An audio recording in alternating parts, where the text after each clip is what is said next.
Turn back to the major indexes because we did see a pretty strong day on Wall Street. In fact, the Nasdaq up 2.6%, the S&P up 1.6%, the Dow higher by 1.3%.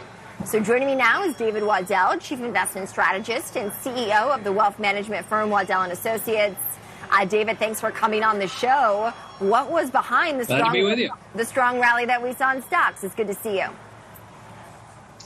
Well, this is just a continuation. I mean, we've risen 14.5% or something from the lows put in the other day.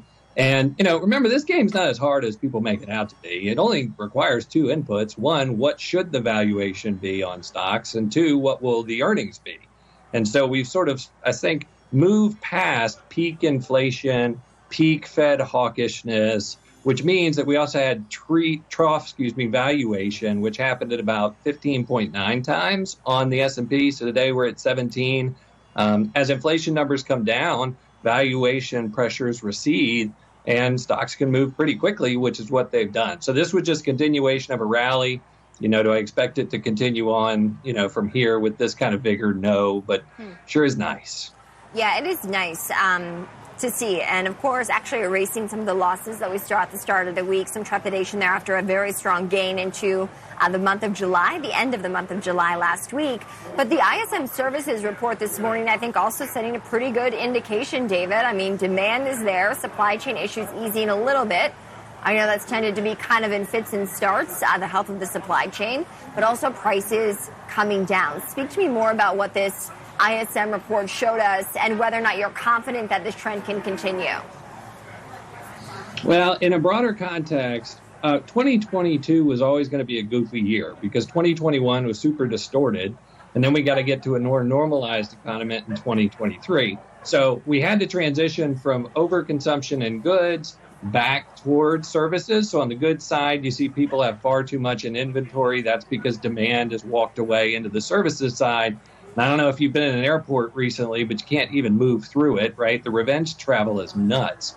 So looking at restaurants, looking at airports, just anecdotally, you can see people excited to be out again. And let's not forget, household net worth is still 35% higher than it was pre-pandemic, and wages are up 5%. So people are sitting on cash. They've got, the unemployment rate's very low. Even if job openings rolled over a little bit, we're still in a robust employment environment, and they got a lot of cash to spend. And now they can get out, take off their masks, and enjoy some experiences again. So I'm surprised that others were surprised, frankly, by the ISM number. But it was good. Maybe what was more, reinforcing for this rally was that some of those price indicators rolled over. So we are seeing some cooling in inflation.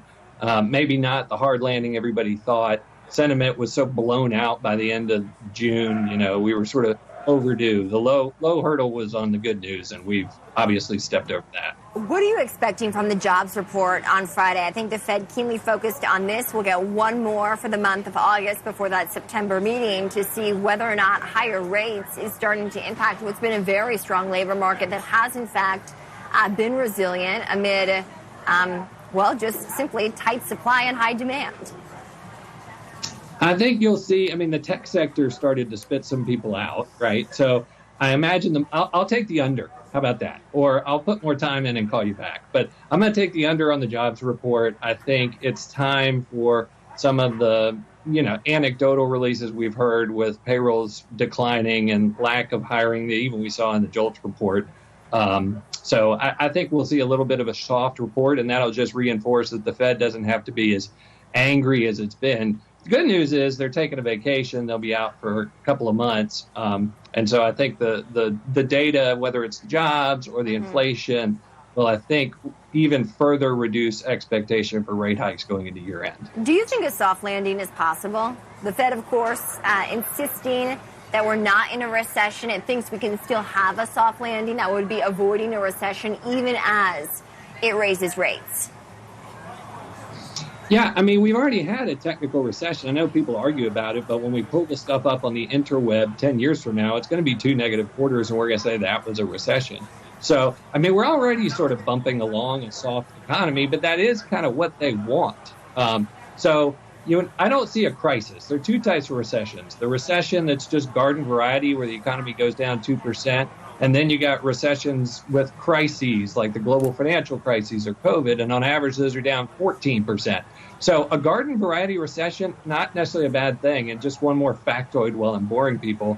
If you go back to the 1980s, the two recessions that the Fed engineered, during the duration of each one of those recessions, the market went up on average about 13% between the two of them. So we don't invest in economies, we invest in companies. And this recession has been widely broadcast, widely scheduled by the Fed. And so far, earnings have skated right through it. So if we have a soft landing, I think that's fine. Earnings grew in the first quarter and the second quarter, and we had a recession. So it's about what the companies do, not what the economy does. And I think they're positioning themselves correctly. David Waddell, Chief Investment Strategist and CEO of Waddell & Associates, thank you so much for taking the time this afternoon.